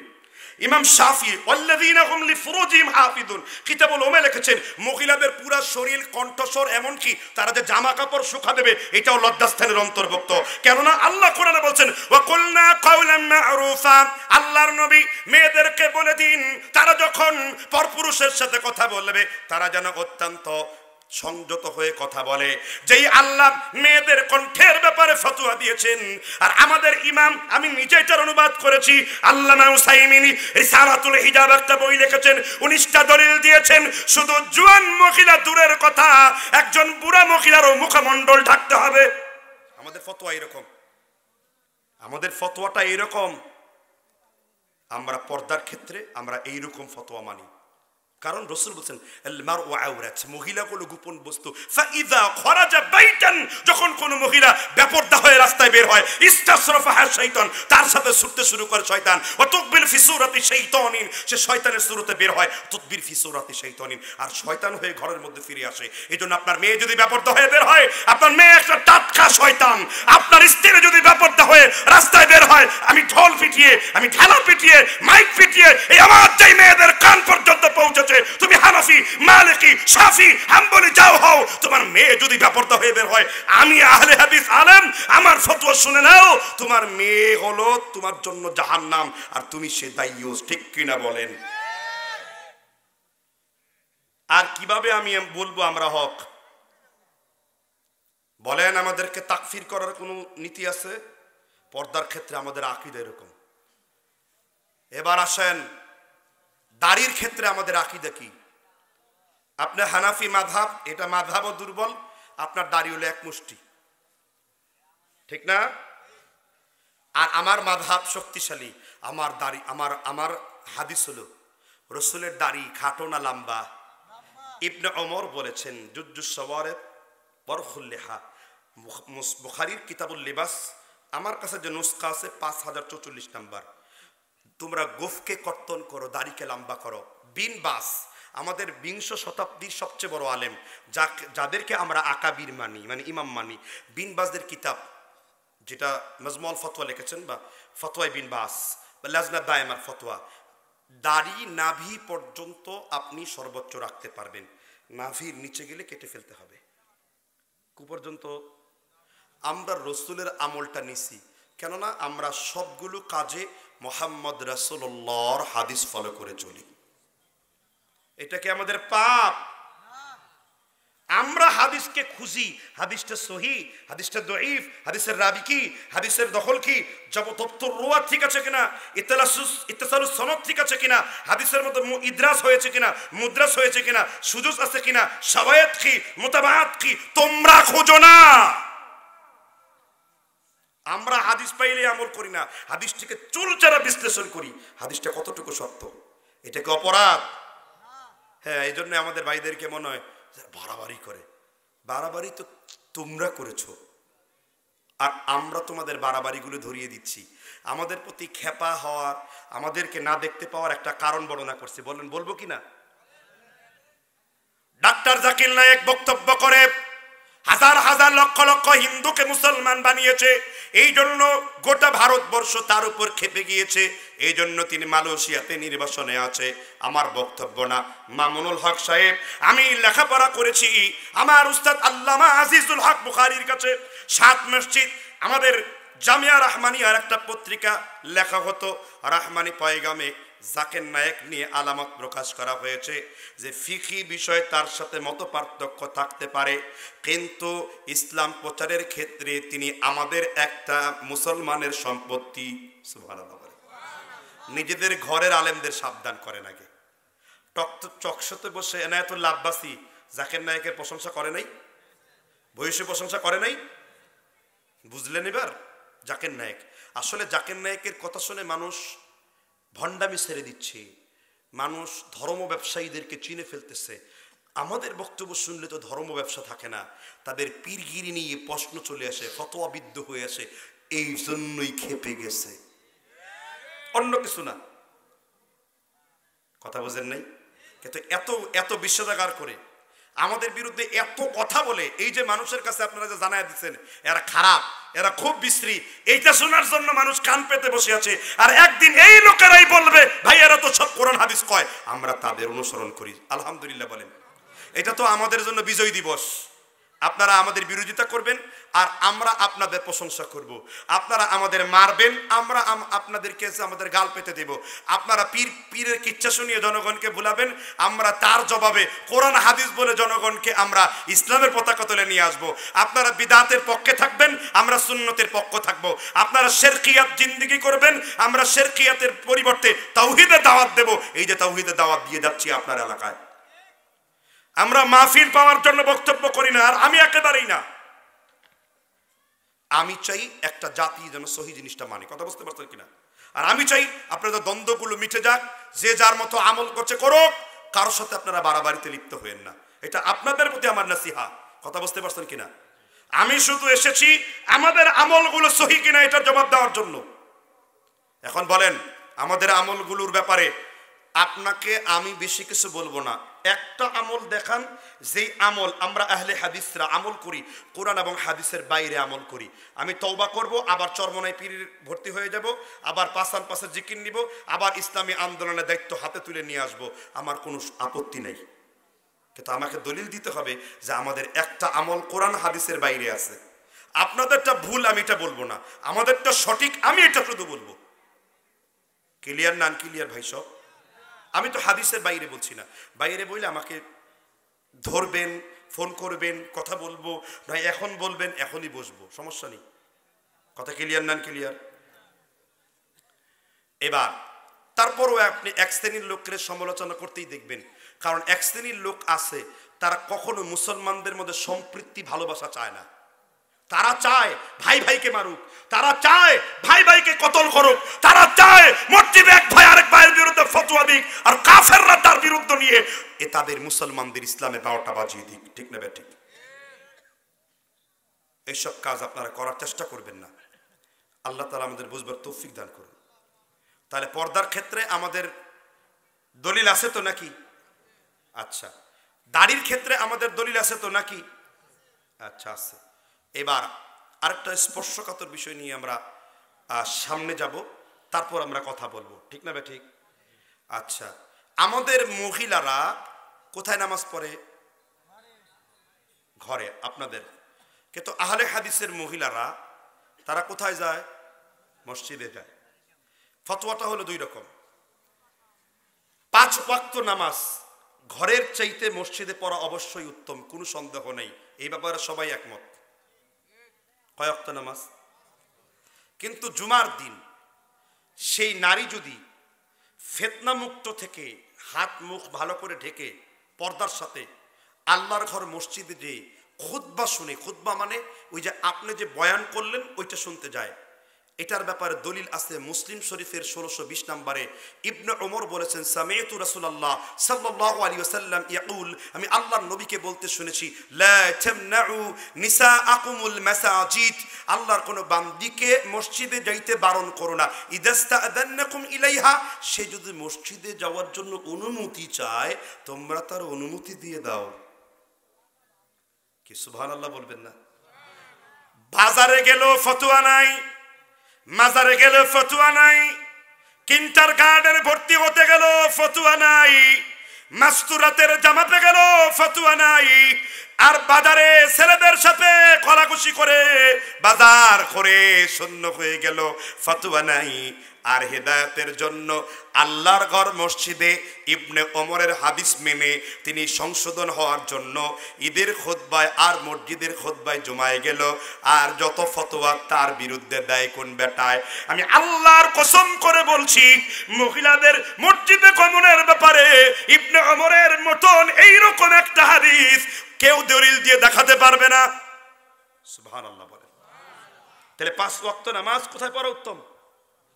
বাসায় পড়া উত্তম। কিন্তু জুমার খুতবায় বছরে কয়টা জুমার খুতবা হয়? তাহলে ফতোয়া এই ফতোয়া দেওয়াই তো রাষ্ট্রবিরোধী, যে মেয়েরা মসজিদে জুমায় যেতে পারবে না, এই ভাষা রাষ্ট্রবিরোধী। বাংলাদেশের জাতীয় মসজিদে মহিলাদের জামাত আছে, আছে না নাই? ঠিক না ঠিক? ফাউন্ডেশন আয়োজন করছে এটা। আমি ফাউন্ডেশনের একজন মানে দায়িত্বশীল, যারা ফাউন্ডেশন বিভিন্ন কার্যক্রমে আমাদেরকে ডাকা হয়, আমরা যাই। অনেক বড় বড় কিছু ফতোয়া বাংলাদেশের সকল মতের আলেমদের কাছ থেকে ফতোয়া চাওয়া হয়, যেমন চেয়ারে বসে নামাজ পড়া যাবে কিনা, আমার কাছে ওই ফতোয়া নেওয়া হয়েছিল। কথাকে বুঝতে পারছেন কিনা? আমাদের প্রায় শত শত আলেমদের ফতোয়া অনুযায়ী ফাউন্ডেশনে বলা হলো যে চেয়ারে বসে নামাজ পড়া জায়েজ নেই। ক্লিয়ার? প্রথমে দাঁড়াবে, না পারলে জমিনে বসবে। সারাদিন সুস্থ, মসজিদে গেলে যা ধরে গেছে, চেয়ারে বসে বসতেছে। এ কেমন চেয়ারে বসা? অসুস্থ ব্যক্তির জন্য তো জামাত ফরজ না। দেখবেন কিছু মসজিদে আছে দায়িত্বশীল, বিশেষ করে এটা করবেন না, দাঁড়াতে না পারলে বসে পড়বেন। ঠিক না ঠিক? আমাদের আলোচনাটা ইনসাফপূর্ণ কিনা বলেন তো? এবং আমরা কি কাউকে গালি দিয়েছি? আমরা কাউকে খেপিয়ে তুলেছি? কারো খারাপ বলেছি? না। আচ্ছা, তাহলে এই মিথ্যা কথাগুলো কেন বলা হয়? তারপর বলে, হুজুর আপনারা তাকলিদ করেন না। সাধারণ গ্রামের মানুষ, তুই বেটা মসজিদে কইছস যে তাকলিদ। ভাই তাকলিদ কারা কয় আপনারা কেউ বুঝেন? একটা মানুষ বলেন, বুঝেন? কল্লাদা ইউকাল্লিদু মানে এই যে গলার দড়ি, এটাকে কল্লাদা বলা হয়, মানে বন্ধনী বলা হয়। এই বন্ধনী থেকে টাই থাকে না, টাই, এই দড়ি দিয়ে টানলেন যে, এটাকে বলা হয় তাকলিদ। আর তাকলিদ যারা করে তাদেরকে বলা হয় মুকাল্লিদ। কি বলছি? মুকাল্লিদ। আবার তাদের ইমাম বলেছেন, ফাল মুকাল্লিদু দাহলা মুকাল্লিদু জাহলা। মুকাল্লিদ জাহেল হয়, মুকাল্লিদ মূর্খ হয়। হাফেজ ইবনুল বার বলেছেন, লা ফারক বাইনাল মুকাল্লিদ ওয়াল বাহিমা, একজন পশু আর মুকাল্লিদের কোনো পার্থক্য নেই। এটা আমি বলি না, আপনাদের ইমাম বলছে। তারপরও বলছি, হ্যাঁ আমরাও অনুসরণ করি। আমরা যতক্ষণ পর্যন্ত আবু হানিফার কথা, ওই যে ভাই ইদা সাহাল হাদিস ফাহুয়া মাযহাবি, যদিও এটা আবু হানিফা বলে নাই, তারে বাঁচাবার জন্য বলি অন্যান্য সব ইমামদের কথা। ইদা সাহাল হাদিস তার দিকে নিসবত করা দালিলিক নয়, অন্য তিন ইমামেরটা দালিলিক। তবুও আমরা এটাই বলি, আবু হানিফা বলছেন যে হাদিস সহি পাইলে ওইটা আমার মাযহাব। আবু হানিফা আরো সুন্দর কথা বলেছেন, আমি তো কম বলেছি। আল্লামা জারাকাশি রাহিমাহুল্লাহ তার কিতাবে বলেছেন, আবু হানিফা রাহিমাহুল্লাহ বলেছেন, যে ব্যক্তি দলিলবিহীন আমার কোনো কথা মানবে, মসজিদে 70 বার প্রস্তাব করলে যে এরকম গুনাহ হয়, আমার কথা মানলে চেয়ে কঠিন গুনাহ হবে। অন্ধভাবে কেবল মানতে হবে মোহাম্মদ।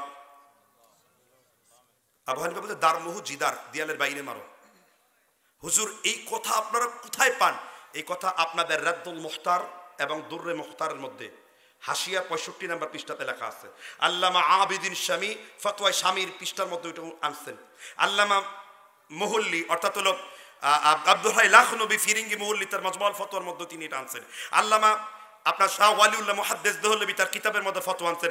এমনকি ভারতবর্ষে যেই আমরা তিরমিজির ঘন্টা পড়াই 80 পৃষ্ঠার হাসিয়াতে আমি এই লেখাটা পেয়েছি, ইদা সাহাল হাদিস ফাহুয়া মাযহাবি। সত্য আপনি কিভাবে লুকাবেন?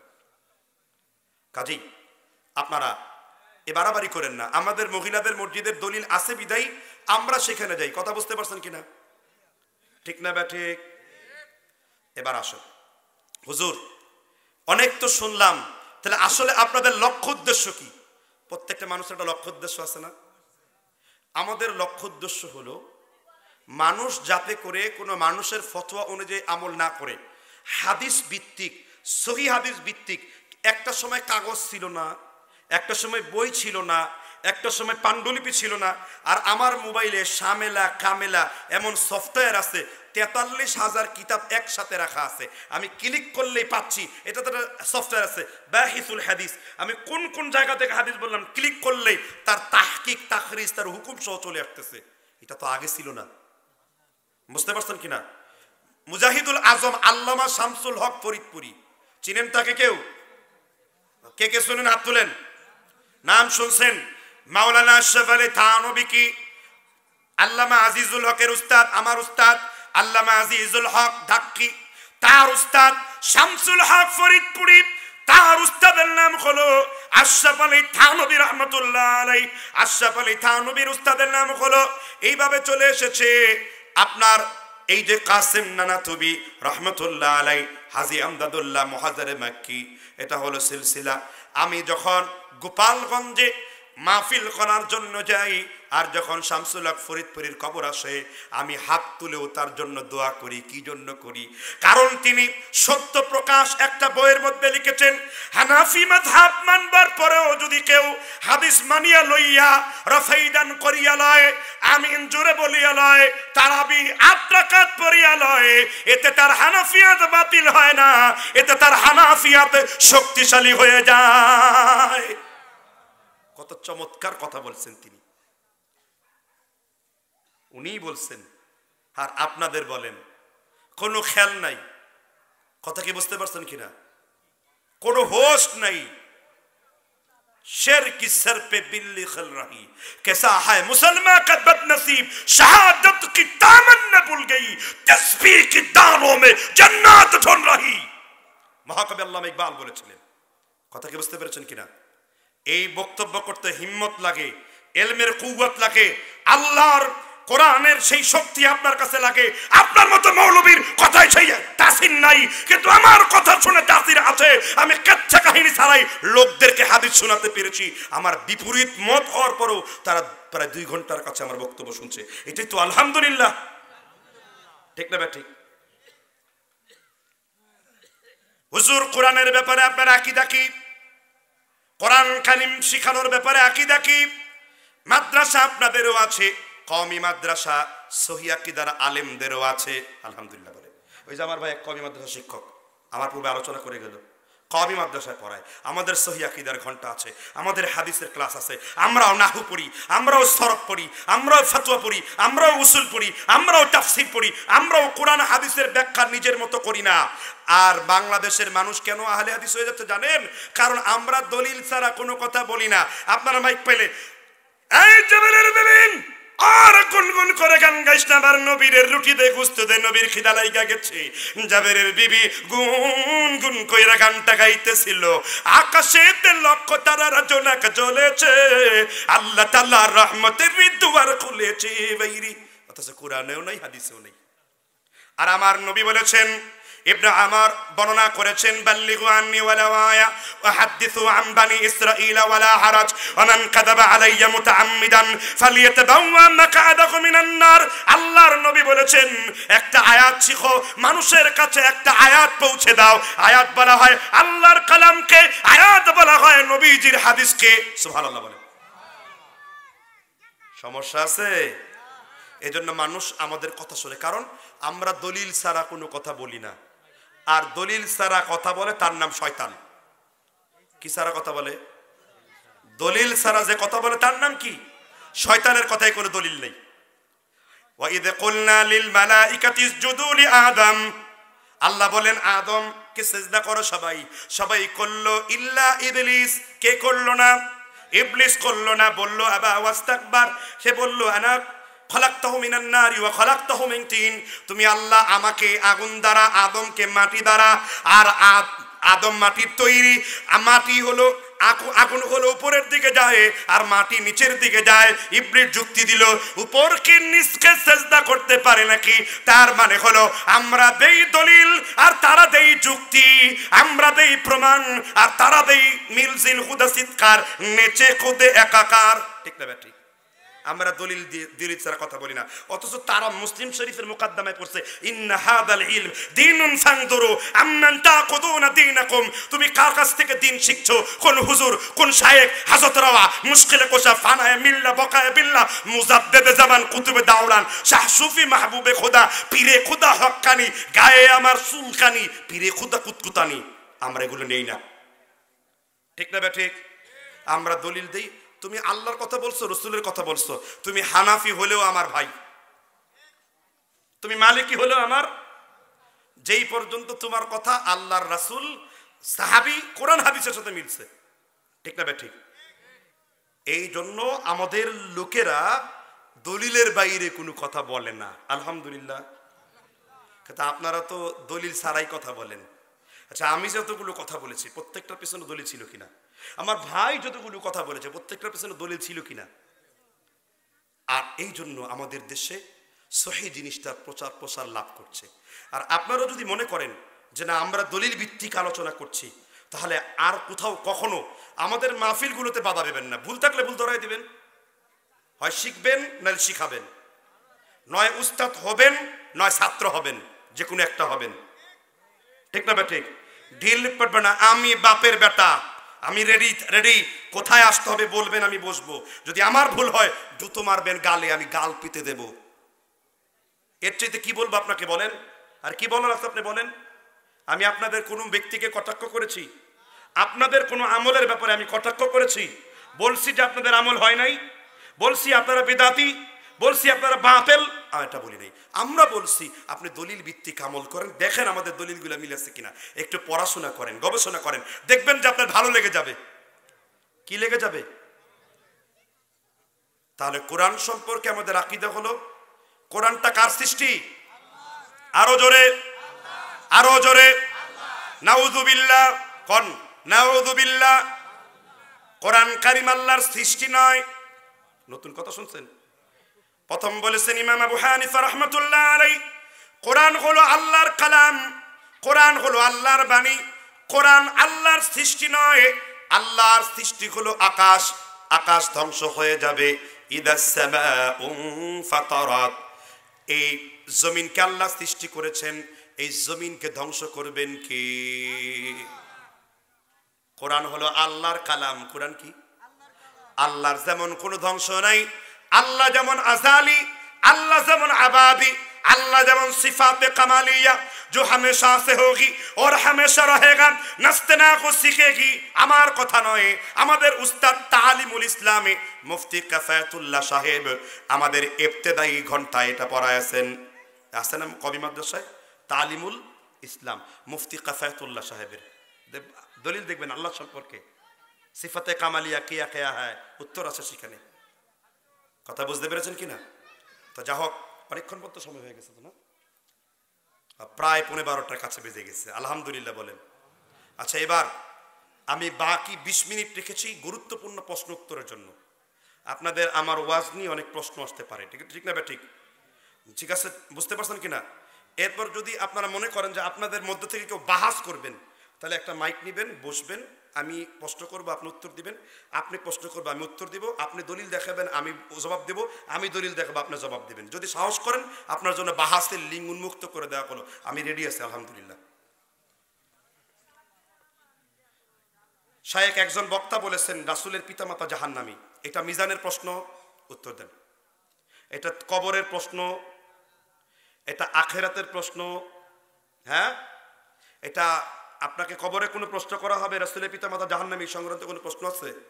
এটা তাওহীদের বিষয়, এটা আখেরাতের বিষয়, এটা রিসালাতের বিষয়, এটা কোনো মাসালার বিষয়, এটা কোনো মুস্তাহাব বিষয়, এটা ফরজ বিষয়। তাহলে প্রশ্ন করেন কেন?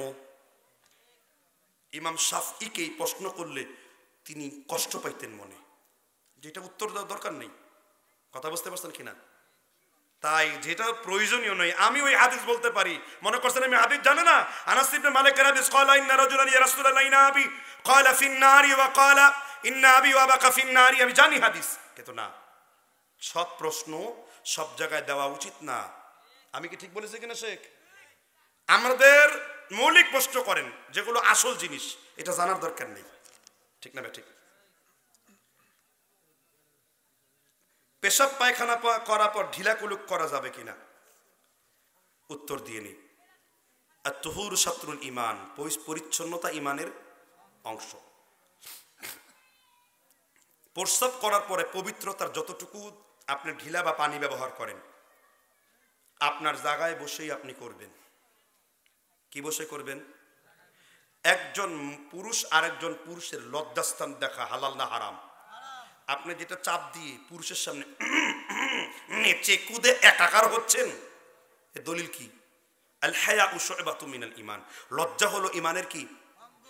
আমার কথা নয়, মাওলানা আশরাফ আলী থানভী কিতাব লিখেছেন ইসলাহুর রসম মাওয়াইজ আশরাফিয়া ইমদাদুল মুফতিঈন, এবং আমার কাছে গাড়িতে রাখা আছে আহসানুল ফতোয়ায় মুফতি রশিদ সাহেব ফতোয়া দিয়ে গেছেন কি, যে পবিত্রতা যার যার জায়গায় হাসিল করতে হবে।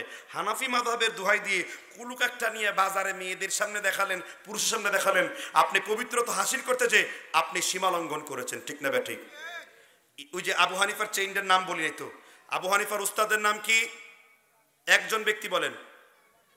আবার বলছি, হাম্মাদ বিন সুলাইমান, তার উস্তাদ মুহাম্মদ ইবনে আলকামা, ইবনে আলকামার উস্তাদ হলো ইব্রাহিম নাখঈ, ইব্রাহিমের উস্তাদের নাম হলো ইবনে মাসউদ রাদিয়াল্লাহু আনহু।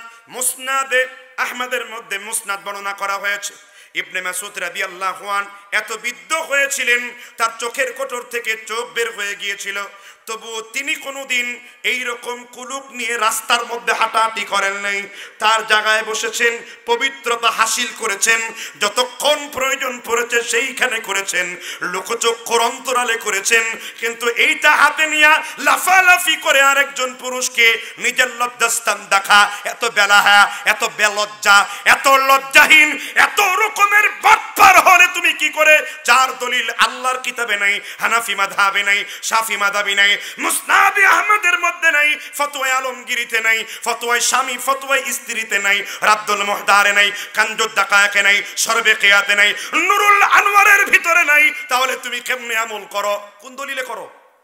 তোমার হানাফি মাযহাব শিখিয়েছে পবিত্রতা, জায়গায় বসে করো। হ্যাঁ হুজুর, এরপরে যদি এগুলো নিয়ে হাঁটাহাঁটি না করি, তাহলে যে ফোটায় ফোটায় মাঝে মধ্যে 2-4 ফোঁটা পড়ে যায়, করবো কি তখন? মুসলিম শরীফের একটা হাদিস আছে, ওযুর শেষে, কি শেষে একটু পানি নেবেন, পানি নিয়ে লজ্জাস্থান বরাবর ছিটে দিবেন, আর বলবেন, হে আল্লাহ, শয়তানের পানি আসার আগেই আমার পবিত্র পানি দিয়ে শয়তানের পানি দিলাম শেষ কইরা। সুবহানাল্লাহ বলবেন না? কেন? কারণ এটা কখনো কখনো আপনার পড়ে না, কিন্তু নামাজের ক্ষেত্রে শয়তান আপনার ওয়াসওয়াসা দেয়, অথচ আসলে কিন্তু পড়তেছে না। এরপরও যদি পড়েও যায়, ওই পানি ছিটা দেওয়ার কারণে আল্লাহ তাআলা আপনাকে পবিত্র বলিয়ে ঘোষণা করিয়া লইবেন, কারণ এটা আপনার রোগ, এটা আপনার কি রোগ। এই রোগের চিকিৎসা করবেন। যে এত ফোঁটা পড়ে কেন, টর্চলাইট দিয়ে ফোঁটা চেক করার কোনো সুযোগ শরীয়তে নেই। আরো কোনো প্রশ্ন আছে কিনা? নতুন ঘর না দিলে ঘরে বরকত আসে না, মিলাদ না দিলে। কোরআন হাদিসের উল্লেখ আপনার মধ্যে নিবদ্ধ করবেন। নতুন ঘর, আমরা নতুন ঘরকে কিভাবে ইস্তেকবাল করব?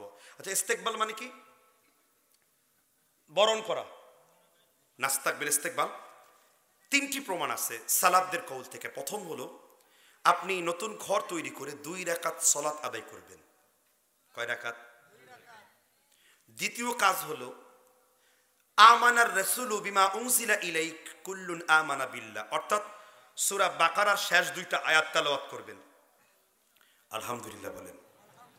তৃতীয় হলো, একটা কথা 3 বার বলবেন, আরবি বললে মনে থাকবে না, বলবেন নূহ আলাইহিস সালাম ও সুলাইমানকে, হে জিন সম্প্রদায়ের লোকেরা, তোমরা কথা দিয়েছিলে তোমরা কখনো তোমাদের বংশধররা মানুষের কোনো ক্ষতি করবে না, মানুষের জায়গায় থাকবে না, কাজেই তোমরা যদি এখানে থাকো তোমাদের চলে যাওয়ার জন্য বলছি। এইটা 3 বার বলে ঘরে উঠবেন। যদি ওইটা কোনো জিনের বসতি হয়, ওই